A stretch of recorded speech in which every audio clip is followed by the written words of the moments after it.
Tove, how have you been? The fire made me think of the myths and legends Sven loved. Would you indulge me with a tale? I would be glad to hear of Svartalfheim. I would not tell it half as well, but his favorite was a fable, to remind us to find meaning in our deeds and not in how others think of us. Svartalfheim was not short of legendary dwarven blacksmiths.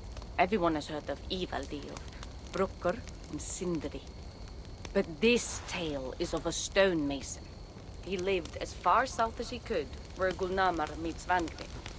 His workshop sat upon the shoreline. Obsessed with glory, his love of masonry had all but died.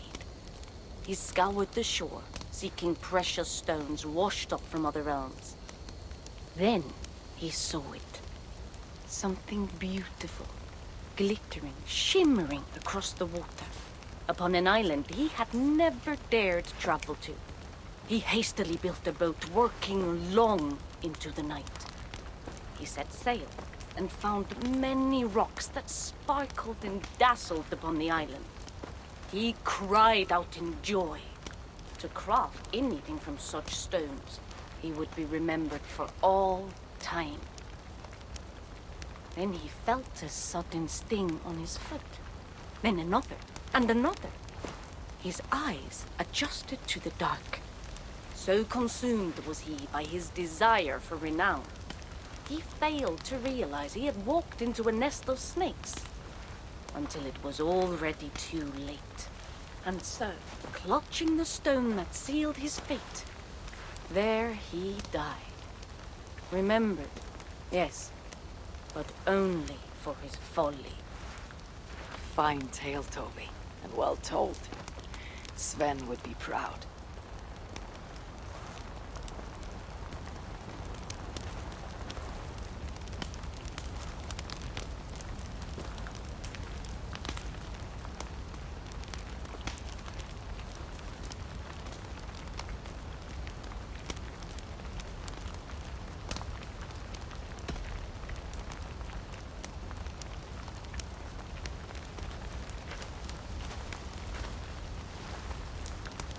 Are you and Bridget well? Of course. The flames soothe my mind, as do the tales told here. You have one to share, Gunnar. A legend of Svartalfheim. Aye, a story of a king who could not see the wood for the trees. Reidmar, greatest of dwarven kings. Within his palace in Gulnamar, he wanted for nothing except an heir. Reidmar and his wife had grown old. Perhaps too old.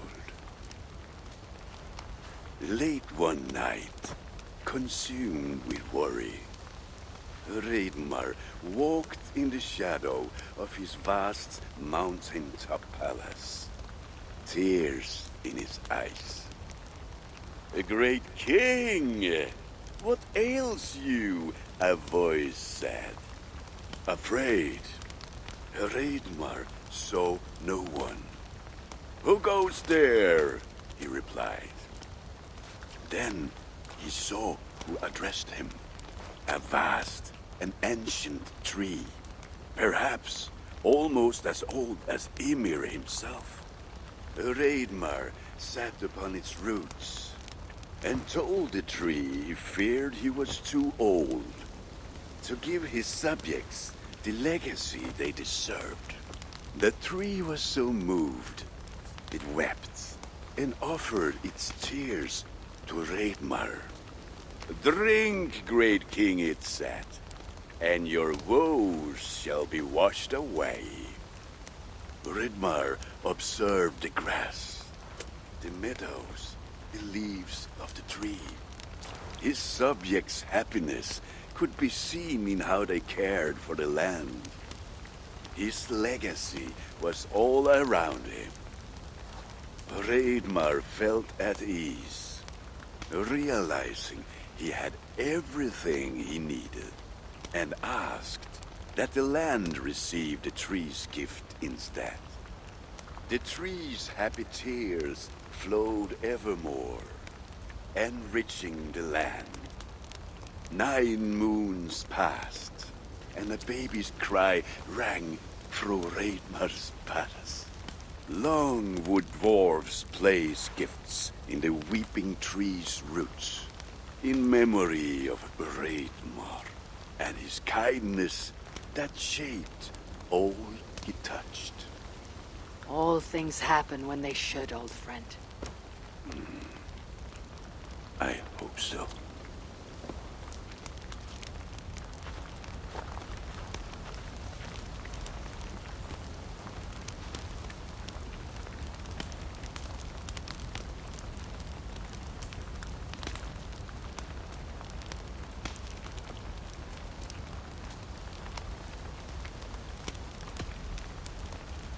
Eivor! Whatever is the matter? Have you been spending too much time drinking Valga's special sauces again? I am troubled by visions of Odin and of Svartalfheim. They flood my mind without warning, without invitation. Aha! Which is how Thor flooded Svartalfheim. Thor, fast to act, but not so fast to think, would stomp and thump and fight and bump everywhere he and Mjolnir should go. One day, he fought a giant in Jotunheim with such ferocity that Thor's killing blow was felt through all 9 realms. The ground shook, mountains rose up, hills tore apart, creating canyons, and north of Svaladal, the massive lake that housed the springs of Yggdrasil split open, flooding all of Svartalfheim. The dwarf king, Hreidmar, acted swiftly. He built 3 mighty dams, preventing further damage to his realm, working alongside his beloved subjects. So surprised was one builder to see the great king working as an equal that he slipped, tumbling into the raging waters below. Without hesitation, Hreidmar leapt, once from his horse and again from the center of the dam's lip, diving into the frightful torrent. Before the builder could even cry for help, Hreidmar was pulling him onto dry land.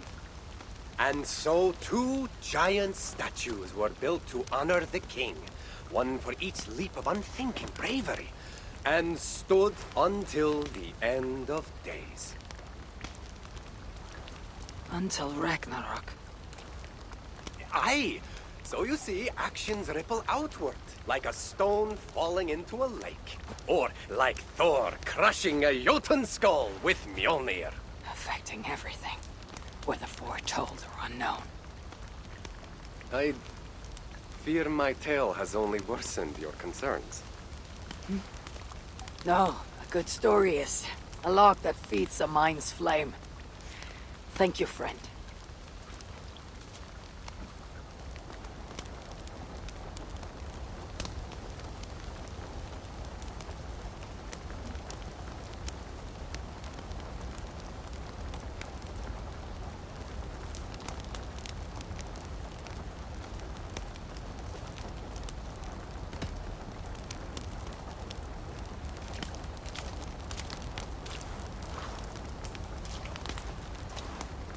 I hear you seek tales of Svartalfheim. You are not alone in your glimpses of the Aesir. You have seen them too. No.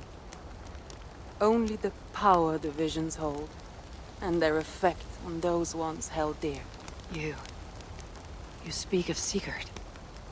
Do you want my tale or not? There was a dwarven miner who cared only for his work.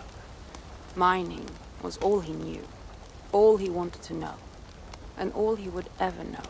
One day, he heard a strange noise. All his long life, working in the northern mines of Vangrim, he had never known a boulder to squeak. He ignored it, at first. But as the hours passed, the squeaking continued relentlessly. When the miner could take no more, he split the boulder apart with his pick, and then he saw a squirrel. Until now, pinned by the boulder, afraid and tired, the freed squirrel climbed into the miner's long beard and slept for 3 days. When the dwarf awoke the next day, he found fruit and nuts waiting for him. A gift from the squirrel, the first the miner had ever received. Finally, the miner had a friend. The squirrel led the dwarf to a stone hill within a lake. There, the dwarf would fish for supper, while the squirrel played in the trees. One night, watching his fishing line, the dwarf drifted off to sleep, smiling, enjoying the happy squeaks of his friend above.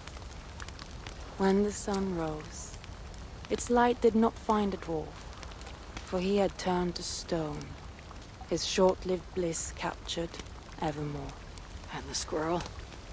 It never left his side, hoping his friend would awaken, just as the miner had waited for the squirrel to do the same. Sigurd. He is not lost to us.